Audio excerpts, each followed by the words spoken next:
Hello, ഇന്ന് ഞാൻ വന്നിരിക്കുന്നത് റിയാക്ഷൻ വീഡിയോ ആണോ എന്ന് ചോദിച്ചാൽ ആയിരിക്കാം. പക്ഷെ എനിക്ക് ഒരു ഒരു ഇഷ്ടവുമില്ലാത്ത ഒരാളിനെ കുറിച്ച് ഒരുപാട് കാര്യങ്ങൾ പറയാനും കുറേയധികം തെളിവുകൾ ചോദിക്കാനും പറയാനും ഒക്കെ കൂടിയാണ് ഞാൻ ഈ മിഡ് നൈറ്റ് വന്നിരിക്കുന്നത്. ഈ വീഡിയോ എടുക്കുന്നത് ഒരു മിഡ് നൈറ്റ് സമയത്താണ്. ഞാനൊന്ന് ഉറങ്ങി എണീറ്റ് നോക്കിയപ്പോൾ എനിക്ക് നമ്മുടെ ഐഷ നേഹ എനിക്കൊരു വീഡിയോ സെൻഡ് ചെയ്തിട്ടുണ്ടായിരുന്നു. അതൊരു വൃത്തികെട്ടവന്റെ ലൈവ് ആയിരുന്നു. ഈ വൃത്തികെട്ടവൻ എന്ന് പറയുന്ന എന്തുകൊണ്ടാണ് എനിക്ക് ഇയാളെ ഇഷ്ടമില്ലാത്തത് എന്ന് ചോദിച്ചു കഴിഞ്ഞാൽ, എന്റെ ലൈഫിൽ എന്നോട് പോലും ചോദിക്കാതെ കടന്നു കയറി അയാളുടെ ഇഷ്ടങ്ങൾക്ക് വേണ്ടി ഉപയോഗിക്കുന്ന ഒരാളാക്കി മാറ്റാൻ വേണ്ടിയിട്ട് ഒരുപാട് കഠിന പരിശ്രമം ചെയ്ത് പരാജയപ്പെട്ടു പോയ ഒരാളാണ്. എന്നെ ഒരു കാര്യവും ഇല്ലാതെ അയാളുടെ ആഗ്രഹങ്ങൾക്ക് യൂസ് ചെയ്യുന്നു എന്ന് മനസ്സിലായി കഴിഞ്ഞപ്പോൾ യൂസ് ചെയ്യാൻ വേണ്ടിയിട്ട് അയാൾ ഉപയോഗിച്ച മാർഗം എന്ന് പറയുന്നത് ഒരു ഫ്രണ്ട്ഷിപ്പാണ്. അതെനിക്ക് ഒരിക്കലും അംഗീകരിച്ചു കൊടുക്കാനോ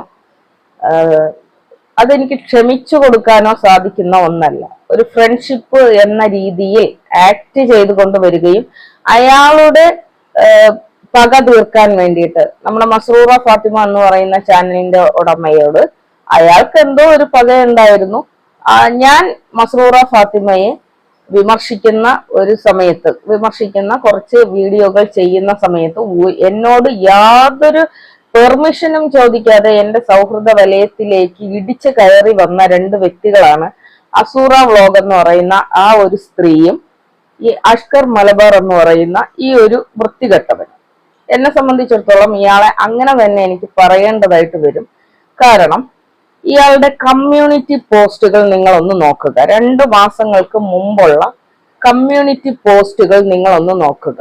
ഇത് നോക്കൂ, 2 മാസത്തിന് മുമ്പ് അയാൾ എടുത്തിരിക്കുന്ന ഒരു കമ്മ്യൂണിറ്റി പോസ്റ്റാണ്. ഇത് എന്താണ് എന്നുള്ളത് ഞാൻ നിങ്ങൾക്കിപ്പോ ഇതില് ഇയാൾ എഴുതിയിരിക്കുന്ന കാര്യങ്ങൾ നോക്കിക്കൊള്ളണം.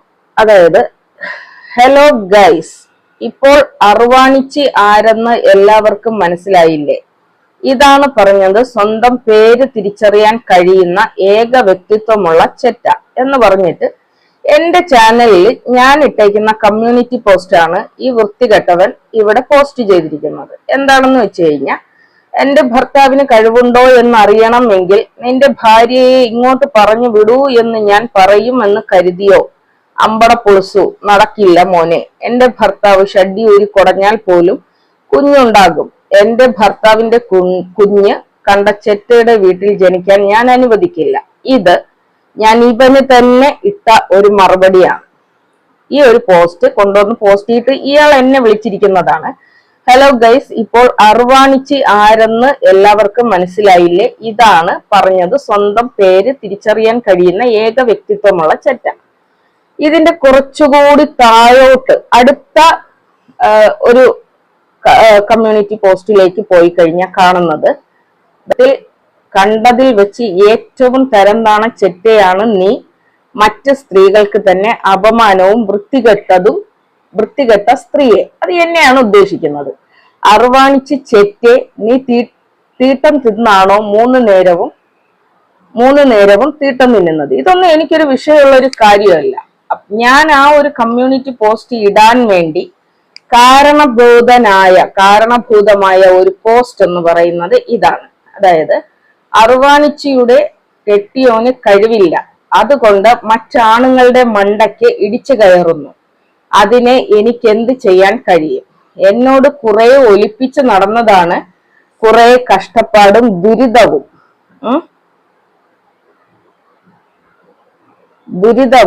ഒക്കെ പറഞ്ഞ് എന്തെങ്കിലുമൊക്കെ അടിച്ചു മാറ്റാമെന്ന് കരുതി. പക്ഷെ ഞാൻ ഏതാ മോൻ? അവൾ ഉദ്ദേശിച്ച കാര്യം ഒന്നും നടന്നില്ല, കിട്ടിയതുമില്ല. ഇനി അഥവാ ഞാൻ എങ്ങാനും അത് സമൂഹത്തിന് മുന്നിൽ വിളിച്ചു പറഞ്ഞാലോ എന്നോർത്ത് മുൻകൂർ ഒരു ജാമ്യം അങ്ങെടുത്തു. അഷ്കർ എന്റെ കയ്യിൽ നിന്നും 1000 കടം വാങ്ങിയിരുന്നു. ആ പൈസ എനിക്ക് തിരിച്ചു തന്നു എന്ന്. എടി, അത് ഞാൻ നിനക്ക് പിച്ചയായിട്ട് തന്നതാണ് എന്ന് കണക്കാക്കിയാൽ മതി ചെറ്റെ. ആ കാശിന് ഞാൻ ആ മതിപ്പ് മാത്രമേ കൊടുത്തിട്ടുള്ളൂ. നീ കൊണ്ടുപോയി നക്കി തിന്ന്, അങ്ങനെയെങ്കിലും നിന്റെ ആ കടി അങ്ങ് മാറട്ടെ. ഈ എരുമ മോറിയെ കാണുമ്പോൾ തന്നെ അറപ്പാണ് മനുഷ്യന്. ഈ ഒരു പോസ്റ്റിനുള്ള മറുപടി ആയിട്ടാണ് ഞാൻ എന്റെ ഭർത്താവിനെ കഴിവില്ലാത്തവൻ എന്ന് വിളിച്ചതിനുള്ള മറുപടിയാണ് ഞാൻ ഫസ്റ്റ് തന്നെ കൊടുത്ത ആ ഒരു കമ്മ്യൂണിറ്റി പോസ്റ്റ്. അത് എടുത്തുകൊണ്ടുവന്ന് എന്നെ അർവാണിച്ചി എന്ന് വിളിച്ചത് ഈ മാന്യ മഹാനാണ്. ഇനിയുണ്ട്, ഇത് കഴിഞ്ഞിട്ടില്ല. ചെറ്റപ്പെറുക്കി അർവാണിച്ചി രായമ്മേ. നാട്ടുകാരുടെ മൂഞ്ചിച്ച് തിന്നുമ്പോൾ നിങ്ങൾ നോക്കണം ഇയാളുടെ മനോവൈകല്യം എന്താണ് എന്നുള്ളത് നിങ്ങൾ അറിയണം. നാട്ടുകാരുടെ എന്താണ് എഴുതിയിരിക്കുന്നത്? മൂഞ്ചിയ പണമല്ലേ നീ നിന്റെ മക്കൾക്കും കെട്ടിയവനും തിന്നാൻ കൊടുക്കുന്നത്. നിന്നെ പോലത്തെ ഒരു അറുവാണിച്ചിയെ നേരിട്ട് കാണേണ്ട ഗതികേട് വന്നാൽ അന്ന് ഞാൻ ഈ പണി അവസാനിപ്പിക്കും. ഇതിലും നല്ലത് തൂറിയത് വാരി തിന്നുന്നതാണ്. സ്നേഹതീരം പട്ടുറുമാലിനെ കുറെ കാലമായി പറ്റിച്ചുകൊണ്ടിരുന്ന നീ എന്നോടും ആ നമ്പർ എടുത്തപ്പോൾ 1000 ഉലുവ അല്ലേ ചോദിച്ചു എന്ന് മാത്രമേ ഞാൻ കരുതിയുള്ളൂ. അതിൽ കൂടുതൽ നിനക്ക് എന്റെ കയ്യിൽ നിന്നും കിട്ടില്ല. അത് ഞാൻ യത്തീം മക്കൾക്ക് കൊടുത്തതുപോലെ കണക്കാക്കിക്കൊള്ളാം. നീ കൊണ്ടുപോയി തിന്ന്. പക്ഷെ ഇടയ്ക്കൊക്കെ ഒന്ന് നോക്കുക കക്കൂസിൽ പോകുമ്പോൾ ചോര വരുന്നുണ്ടോ എന്ന്. ഒരു കാലത്തും നിനക്ക് ദഹിക്കില്ല. നിന്റെ മക്കൾക്കും, നോട്ട് ദ പോയിന്റ്, നിന്റെ മക്കൾക്കും. മനുഷ്യരായാൽ ഇത്തിരിയെങ്കിലും ഉളുപ്പ് വേണം. അതിനെ കണ്ട റെയിൽവേ സ്റ്റേഷനിൽ തെണ്ടിയ നിന്നോടൊക്കെ പറഞ്ഞിട്ട് എന്ത് കാര്യം? നാണമില്ലാത്തവന്റെ ആസനത്തിൽ ആല് മുളച്ചാൽ അത് അവന് ഒരു തണൽ മാത്രമാണ്. ഒന്നും വിചാരിക്കരുത്. ഈ ചെറ്റയോടൊക്കെ ഇങ്ങനെ സംസാരിക്കാനേ പറ്റുള്ളൂ. അതിനുള്ള സംസ്കാരമേ ഈ ചെറ്റയ്ക്കുള്ളൂ. തുടങ്ങിയിട്ടുള്ള കുറെ കാര്യങ്ങൾ. പിന്നെ അതിന്റെ താഴോട്ടൊക്കെ ഇയാളുടെ പോസ്റ്റുകളിൽ എനിക്കൊരു 1000 രൂപ അയച്ചു തന്നതിന്റെ ഒരു കമ്മ്യൂണിറ്റി പോസ്റ്റ് ഇയാൾ ഇട്ടിട്ടുണ്ട്. എന്റെ ഹസ്ബൻഡിന്റെ അക്കൗണ്ടാണ് ഈ നിസ്താരി ബീൻ എന്ന് നിങ്ങൾ കാണുന്ന ഈ ഒരു അക്കൗണ്ട് എന്ന് പറയുന്നത് എന്റെ ഹസ്ബൻഡിന്റെ അക്കൗണ്ടാണ്. ഈ 1000 രൂപ ഏതാണെന്ന് ഞാൻ നിങ്ങൾക്ക് കാണിച്ചു തരാം. പിന്നെ ചെറ്റ നിന്റെ വെന്തയാടി, അതായത് എന്നെ നിരന്തരം എന്റെ പിന്നാലെ നടന്ന് ഒരാവശ്യവുമില്ലാതെ ഇതിലിപ്പോ ഫിജോ എന്ന് പറയുന്ന ആ സ്ത്രീ എഴുതിയിരിക്കുന്നതാണ്. പ്രവാസിയെ ഊമ്പിച്ച് മക്കൾക്ക് 3000ന്റെ ഷൂ വാങ്ങിച്ചെടുത്ത പയറുരായ്മ. എനിക്കൊരു പ്രവാസിയെയും അറിഞ്ഞുകൂടാ. എനിക്ക് സ്നേഹതീരം എന്ന് പറയുന്ന ഇദ്ദേഹത്തിനെ എനിക്കറിയാം. അദ്ദേഹം ഒരു പ്രവാസിയൊന്നുമല്ല. എന്റെ സഹോദര തുല്യനായ, എന്റെ പിതൃതുല്യനായ, എനിക്ക് വേണ്ടുന്ന എല്ലാവിധ സപ്പോർട്ടും തരുന്ന ഒരു നല്ല മനുഷ്യനാണ് അദ്ദേഹം. അദ്ദേഹവും ഞാനുമായിട്ടുള്ള ബന്ധം എന്താണ് എന്നുള്ളത് ഞങ്ങളുടെ കുടുംബങ്ങൾക്ക് നന്നായിട്ട് അറിയാവുന്ന ഒരു കാര്യമാണ്. എനിക്ക് നാട്ടുകാരെയോ ആരെയും ബോധിപ്പിക്കേണ്ട കാര്യമില്ല. ഞങ്ങളുടെ കുടുംബങ്ങൾക്കും നന്നായിട്ട് അറിയാവുന്ന കാര്യമാണ്. ഓക്കെ, ഇനി ഇതില് അയാൾ പറയുന്ന ഒരുപാട് കാര്യങ്ങൾ, അതില് ഒരു കമ്മ്യൂണിറ്റി പോസ്റ്റ് ഇട്ടിട്ടുണ്ട്. അതെന്താണ്? 1000 രൂപ എന്റെ ഹസ്ബൻഡിന്റെ അക്കൗണ്ടിലേക്ക് ഇയാൾ അയച്ചത്. അത് സത്യത്തിൽ എന്താണെന്ന് വെച്ച് കഴിഞ്ഞാൽ നിങ്ങൾക്ക് എല്ലാവർക്കും അറിയാവുന്ന ഒരു കാര്യമാണ്. 2 വർഷമായിട്ട് എന്റെ ഹസ്ബൻഡ് സ്ട്രോക്ക് ബാധിതനായിട്ട് വീട്ടിൽ തന്നെ റെസ്റ്റിലാണ്. ഒരു സൈഡ് തളർന്നു പോയിരുന്നു. ഇപ്പോ അതൊക്കെ കഴിഞ്ഞു.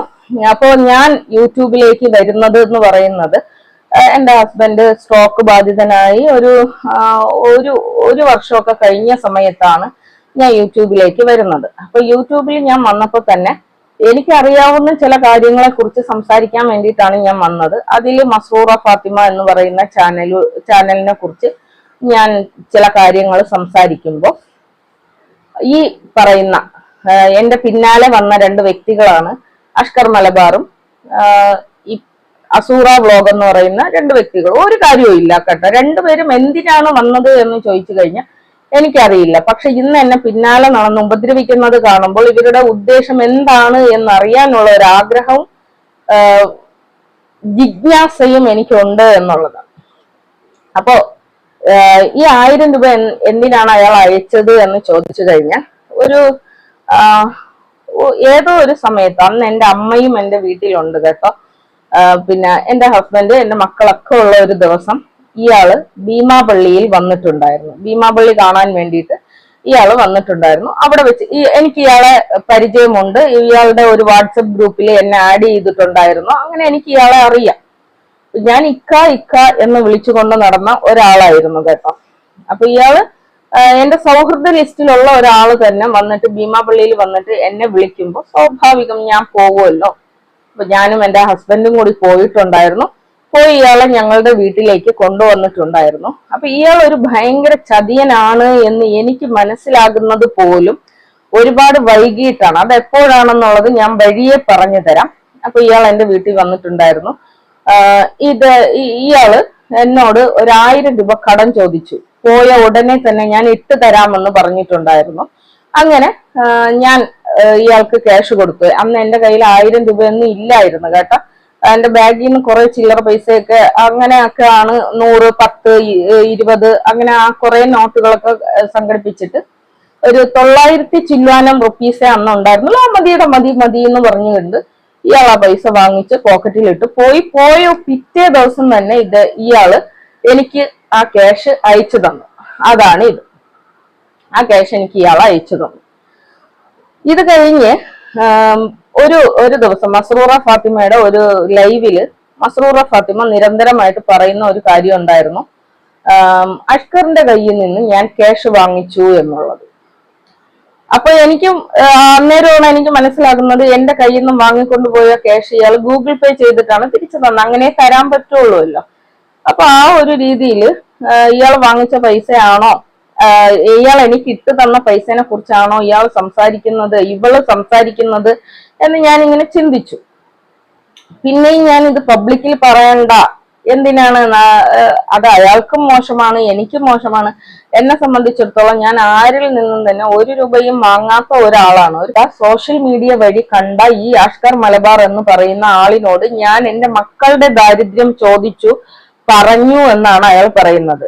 എന്നോട് 1000 ഉലുവയല്ലേ ചോദിച്ചുള്ളൂ, ഞാൻ എന്താണ് ഇത് എത്തിയും മക്കൾക്ക് കൊടുത്തു എന്ന് ഞാൻ കരുതിക്കോളാം. അതിനോടൊപ്പം തന്നെ അയാൾ പറയുന്ന ഒരു കാര്യമുണ്ട്, നിന്റെ മക്കൾ രക്തം തൂറില്ലേ എന്ന് ചോദിക്കുമ്പോൾ എനിക്ക് പറയാനുള്ളത്, എല്ലാ കാര്യത്തിനും എവിഡൻസ് ഉള്ള ഒരാളാണ് ഇയാള്. കുറച്ച് നാളുകൾക്ക് മുമ്പ് ഒരു ലൈവിൽ പറഞ്ഞിട്ടുണ്ടായിരുന്നു, എന്നെ കുറിച്ചുള്ള എന്തൊക്കെയോ എവിഡൻസുകൾ ഇയാൾ പെൻ ഡ്രൈവിൽ സൂക്ഷിച്ച് വെച്ചിട്ടുണ്ട് എന്ന്. പെൻ ഡ്രൈവിൽ സൂക്ഷിച്ച് ഇയാളുടെ വൈഫിന് 2ാം കല്യാണത്തിന് സ്ത്രീധനം കൊടുക്കാൻ വേണ്ടിയിട്ടല്ലല്ലോ വെച്ചിരിക്കുന്നത്.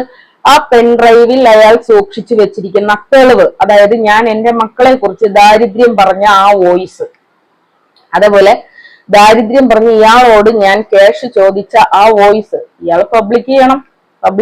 കാരണം ഞാൻ ഒരു പബ്ലിക് മീഡിയ യൂസ് ചെയ്യുന്ന ഒരാളാണ്. അത് എനിക്ക് അറിയാൻ പാടില്ലാത്ത ഒരാളിൽ നിന്നും ഞാൻ 1 രൂപ പോലും കടമായി പോലും ഞാൻ വാങ്ങില്ല എന്നുള്ള കാര്യത്തിൽ ഒരു തർക്കവുമില്ല. അപ്പൊ ഇയാളോട് ഞാൻ എന്റെ മക്കളുടെ ദാരിദ്ര്യം പറഞ്ഞു എന്ന് പറയുന്ന ആ എവിഡൻസ് അയാള് പബ്ലിക്കാക്കണം.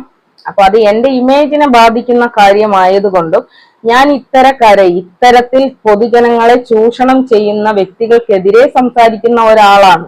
അങ്ങനെയുള്ള ഞാൻ തന്നെ അയാളോട് ക്യാഷ് കടം ചോദിക്കുന്നത്, ഇപ്പൊ എന്തായാലും അയാളോട് എനിക്ക് ക്യാഷ് കടം ചോദിക്കണമെങ്കിൽ ഞാനത് മൊബൈൽ വഴിയായിരിക്കുമല്ലോ ചോദിക്കുന്നത്. അപ്പോ ആ ചോദിച്ച വോയിസും ഈ തെളിവും ഞാനിപ്പോ ഒരു ദാരിദ്ര്യം പറഞ്ഞു എന്നതിന്റെ പേരിൽ എനിക്ക് 1000 രൂപ ഇയാൾ തരേണ്ട കാര്യം എന്താണ്? ഇയാൾ എന്താണ് മറ്റുള്ളവരുടെ ദാരിദ്ര്യ അവസ്ഥകളെ എല്ലാം തേച്ചുമാച്ച് കളയുന്ന ഒരാളാണോ, അല്ലെങ്കിൽ ഒരു ചാരിറ്റി പ്രവർത്തകനാണോ? ആരാണ് ഇയാള്? ഇത് എന്തുകൊണ്ടാണ് ഇപ്പോൾ ഞാൻ പറഞ്ഞത് എന്ന് ചോദിച്ചു കഴിഞ്ഞാൽ, ഈ കമ്മ്യൂണിറ്റി പോസ്റ്റുകളൊക്കെ ഞാൻ കൊണ്ടുവന്നത് എന്താണെന്ന് ചോദിച്ചു കഴിഞ്ഞാൽ, ഈ അഷ്കർ മലബാർ ഇന്ന് ഒരു ലൈവ് ഇട്ടിട്ടുണ്ട്.